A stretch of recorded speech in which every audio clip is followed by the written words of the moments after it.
I'm Vinny Politan. The subject of my investigation is the murder of a mom and stepdad who were asleep in their home in a very quiet neighborhood when they were shot to death. Now police believe the murderer lived in the house, the teenaged daughter. Here's the story.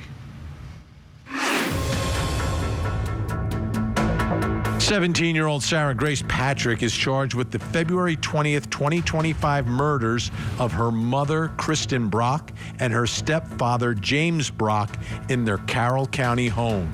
Their bodies were discovered in bed by her younger sister shortly after Sarah called 911. Investigators say they uncovered mountains of physical and digital evidence, including social media posts, messages, and possibly her online behavior, leading them to arrest her and charge her as an adult. Sarah turned herself in July and has been held without bond. During a bond hearing, prosecutors argued she poses a flight risk and could influence witnesses. Supporters describe her as faithful, kind, and deeply distraught. As the case proceeds towards trial in early 2026, the community waits. Haunted. Was Sarah Grace Patrick the grieving daughter, or something far darker? This case is it's surprising and shocking and mysterious still at this point, even after the arrest and the charges. There's still a cloud of mystery about how they're going to prove it, and a cloud of mystery surrounding the circumstances that led to the deaths here. Let's bring in CourtTV field reporter Cody Thomas, who has been following this case very closely, has been down to the neighborhood as well. Let's start here, because I think it's important to establish the crime scene and the circumstances surrounding this double murder. What can you tell us, Cody? Well, Vinny, you know, this home out in Carrollton, Georgia, it's a smaller, more rural-looking home. And Carrollton's, you know, it's a little far out of the metro Atlanta area over towards Alabama. Now, you see it there on your screen. It's not that big of a home. Inside the house that night when the shooting happened, the weapon that was used, a 9mm handgun. Police say there was also no forced entry. That's an important part of this story. And this all happened around 1:30 in the morning. You see another view of the home there sitting on, you know, a bit of an acre, maybe 2 acres of land there. So it's sitting on its own plot of land. Now, who was home that night, Vinny? Sarah Grace, of course, was home. Her 5-year-old sister was home, plus her mother and stepfather, who we now know are no longer with us. But it was just those four. And police say her 5-year-old sister is the one who discovered the bodies, and Sarah Grace is actually the one who called 911. So that's what was going on inside the actual home where the shooting took place. But another important part of this story, Vinny, is the outside, the street that it was on, the neighborhood that the house was in. And of course, as you said, I went out there, I took a look around to see what I could find. Take a look at this. We're out here now in small town Carrollton, Georgia, where the home where these crimes occurred took place. Now, if you look down this street, this is Tyus Carrollton Road out here. You see it's not that busy of a street, but it is kind of a main freeway. Now, what you don't see on this street, you see these wooden poles, but what you don't see are security cameras on these poles, which leads us back to that question. If Sarah Grace Patrick, the teenager who lived in this home, did not commit these murders, then who did? And if they did, they would have had to have some kind of getaway plan down this street. And if they did, no cameras would have picked them up, unless you see the neighbor's house. There's one here over my shoulder. There's a neighbor right here across the street. There's a neighbor across over there on those acres of land. Unless they had some sort of Ring doorbell footage, some Ring camera surveillance, or any kind of home security surveillance, that is the only footage that would have picked up anyone leaving that February night. Now, back to the neighbors. They're sitting here. You see, this is not your traditional neighborhood. These houses are spread apart. They're across the street. They're acres apart. We do know multiple shots were shot in the house that night.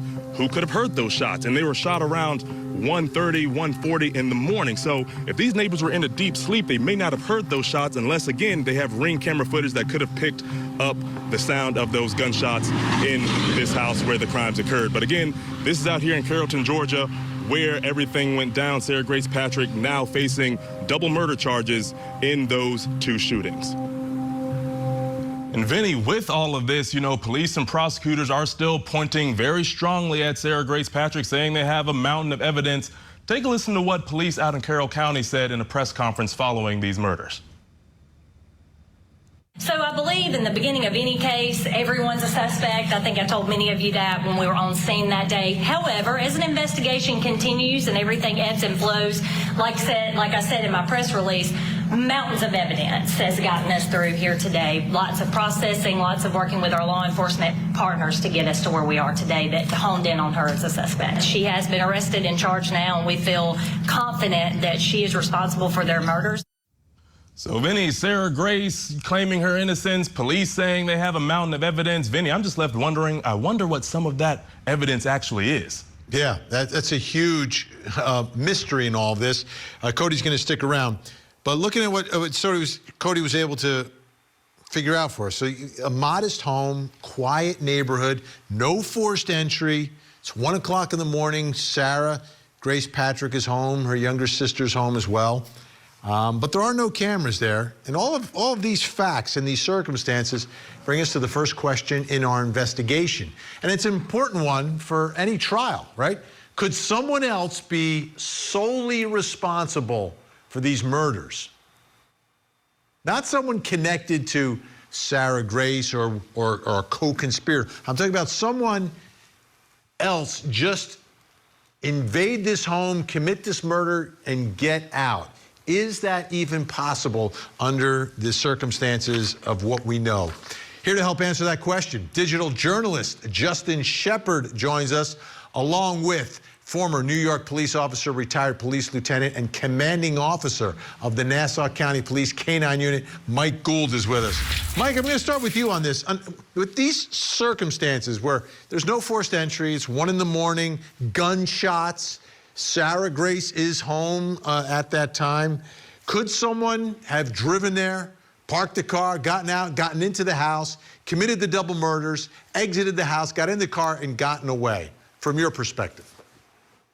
Yeah, well, anything's possible, but you call this a mystery. This, to me, is beyond a mystery. I mean, don't forget, this crime took place, and she wasn't arrested until 4 months later. When a 9mm gun gets fired, first of all, the trigger pull is so Sarah was the only person that could, in the house, that possibly could have done this inside the house. But was gunshot, what was the crime scene investigation like at the time of the murder? If she called 911, she's the natural suspect. We know that when people report a crime, we look at them first. So was gunshot residue taken off her hands? Were her clothing taken to the crime scene for investigation? This, so far to me, is the mystery is this is all speculation. I haven't heard any evidence, let alone the mountain of evidence. Let me, Justin, I want to play for you something from Sarah's grandfather, okay? The grandfather on her mother's side, not on her father's side or the stepdad's side, but the grandfather from her mother's side. Here's what he told Cody. I say that the police have a number of suspects. They have one in particular that I can't go into detail, but I know that they have, they have looked at this person, and I hope that their investigation turns up something positive. Mm-hmm. I'm going to still stand behind Sarah's innocence. All right, Justin, and Mike mentioned, 4 months of an investigation here before an arrest. What are your thoughts about someone else being responsible for what happened here? Well, I think like Mike said, anything's possible, but what we know right now is that the case is still unfolding, right? And we only know what they have told us. Investigators seem very confident in the information and evidence that they have. So that's what we can go off of. Is it possible? Absolutely. We've seen it before where the original person, the original suspect, even the child or teen in the house was the first suspect, and it turns out that it's somebody else. But as of right now, police seem very confident in the information that they have that it points to Sarah Grace. Okay. Mike, you're the former police officer. Tell us about exuding that confidence that seems to be coming from investigators. Like, you never want to arrest someone if you have any doubts, right? You don't want to. But are there different levels of confidence that investigators have in murder cases? And do you think what we're reading from them is significant? Yeah, well, the thing is, what we don't know, and I'm curious why they don't release some theory, some evidence. It's not illegal to feed the media some tidbits of information, so we're not all scratching our heads. This has been going on for quite some time. Of course, she has a presumption of innocence, but all the things I hear is speculation. She smiled when she came into the courtroom today. Okay, she's been in solitary confinement. She might have saw a loved one smiling at her, and she smiled back. And then we hold these kinds of emotional. Did she cry? She cried too much. She cried too little. I don't want to be convicted of murder based on this kind of speculation from the family members. Of course, these witness or the character witnesses, it's very emotional, but it's just feelings they have. There's no evidence. This is just emotions they're sharing for or against her. So, again, I don't know why the prosecutor, the police don't feed the media some tidbits of information without screwing up their case. I would certainly be doing that. All right, let's take a listen to Ashley Halsey. She's the Carroll County Sheriff's Office Public Information Officer who was on the show. Here's what she told me. We have processed digital evidence, forensic evidence, DNA evidence, everything that we can to try to make a case and hold the right person accountable. We believe there absolutely positively could be other individuals involved, and we have been speaking with Sarah over the past couple of days and hoping to shed more light on that aspect of this crime. Okay, so that's interesting. So the defendant is speaking. The defendant is cooperating? She has been cooperative. Her family has been cooperative. That was interesting. Justin, I think what we're hearing from law enforcement there is not so much that someone else could have solely done it, but perhaps they believe someone else could have helped Sarah Grace Patrick. Yeah, it sounds that way based on that. And it's, like I said, anything is possible here. And again, going back to Mike's point, one of the biggest challenges that we have with social media is that people go ahead and make the details fit the narrative that they want. Going back to what you were saying, she smiles too much. She doesn't smile enough. She, cries here. Again, she's proclaimed her innocence this entire time. As of right now, what we know based on the little bit we've been told is that evidence points towards her. But I'm glad that they're investigating every aspect of it, because if there's somebody else involved and she's innocent, then she absolutely deserves to be exonerated. Yeah, I just feel like not only have we not gotten all of the evidence that they have, I think there's another whole part to this story that we don't know yet. All right, Mike Gould, thank you so much. Justin's going to stick around.